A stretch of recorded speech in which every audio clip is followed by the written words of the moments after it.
تو پیارے حبیب صلی اللہ علیہ وسلم نے فرمایا جو باپ ہے یہ باپ جنت کا دروازہ ہے اور جو ماں ہے اس کے پاؤں تلے جنت ہے. لیکن بدقسمتی کا مقام یہ ہے ہمارے بچوں کو وہ بھی پتہ نہیں ہے. کیوں پتہ نہیں ہے؟ اس کی ذمہ داری کس کا ہے؟ اس کا مجرم کون ہے؟ اس کا مجرم آج معاشرے کا جو بڑا آدمی ہے وہی ہے. کیونکہ جب ہم اپنے بچے کو ڈاکٹر بنانا چاہتے ہیں وہ ہم ہر ایک چیز کے لیے تیار کرتے ہیں, ہر ایک چیز ہم وہاں لاتے ہیں. لیکن بدقسمتی کا اگر یہ ہے ہمارے لیے بدقسمتی صرف یہ کہ ہم نے امام صاحب سے کبھی یہ نہیں کہا کہ ہمارے بچوں کو قرآن کے مسائل نہیں آتے, ہمارے بچوں کو فرائض کے بارے میں پتہ نہیں, ہمارے بچوں کو واجبات کے بارے میں پتہ نہیں, ہمارے بچوں کو سنن کے بارے میں پتہ نہیں. یہ ہماری بدقسمتی ہے. تو دعا کیجئے اللہ رب العزت ہمیں کہنے سننے سے عمل کرنے کی توفیق عطا فرمائے اور اپنے بچوں کو اس طریقے سے قرآن پڑھائے کہ جس طریقے سے یہ قرآن نازل ہوا. کیا اس امام صاحب سے ہمارے کیا جیسے ہم سائنس پڑھانے والے کو ہم 1000 روپے 1500 روپے ٹیوشن فیس دیتے ہیں, اگر ہم امام صاحب کے لیے بھی کچھ تھوڑا 100-200 روپے بڑھا دیں گے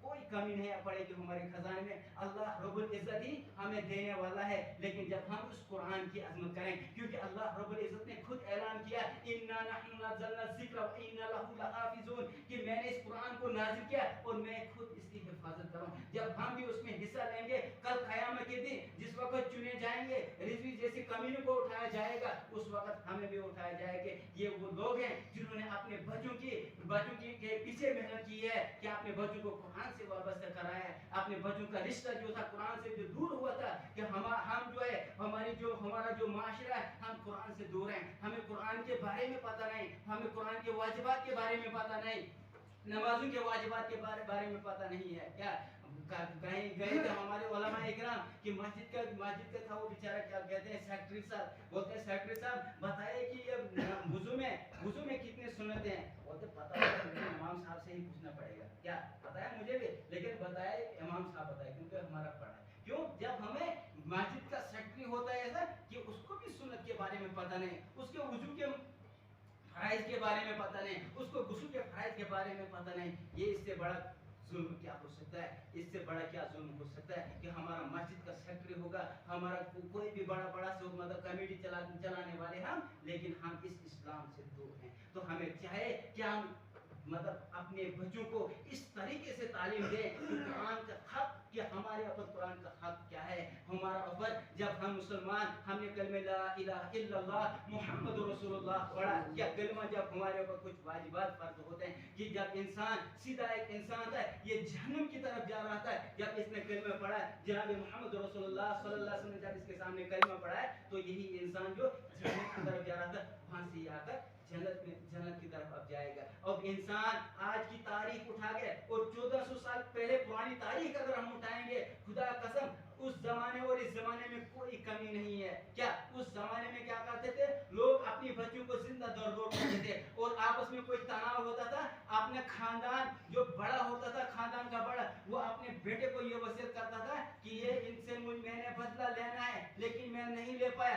آگے بھی آپ اس کو بڑھاتے رہنا, اگر آپ سے نہیں ہو سکے گا اپنے بچوں کو یہ وصیت کرنا. لیکن پیارے حبیب صلی اللہ علیہ وسلم فرمایا لا یرحم اللہ من لا یرحم الناس. پیارے حبیب صلی اللہ علیہ وسلم جب آئے اس نے کہا نہیں آپس میں اتفاق رکھو, اتفاق میں طاقت ہے, اتفاق میں زندگی ہے اور نا اتفاقی کیا ہے وہ ایک موت ہے. تو ہم کہاں جانا چاہتے ہیں؟ اگر موت کی طرف جانا چاہتے ہیں تو ہم نا اتفاقی کو اختیار کریں, اگر ہم زندگی کو چاہتے ہیں اگر ہم جنت کو چاہتے ہیں تو ہمیں تو طریقہ جناب محمد رسول اللہ صلی اللہ علیہ وسلم کا اختیار کرنا چاہیے. تو دعا کیجئے اللہ رب العزت ہمیں کہنے سننے سے عمل کرنے کی توفیق عطا فرمائے اور ہمارے جتنے بھی مرحومین اس جماعت کے جتنے بھی مرحومین ہیں اللہ رب العزت ان کو جنت میں اعلیٰ مقام عطا فرمائے. اس بستی کے جتنے بھی بزرگ اس دنیا سے چلے گئے اس دار فانی سے دارالبقر کی طرف چلے گئے اللہ رب العزت ان کو جنت میں اعلیٰ مقام عطا فرمائے اور اللہ رب العزت ہمیں قرآن پر عمل کرنے کی توفیق عطا فرمائے. اور دعا کیجئے اللہ رب العزت تمام مسلمانوں کی حفاظت فرمائے,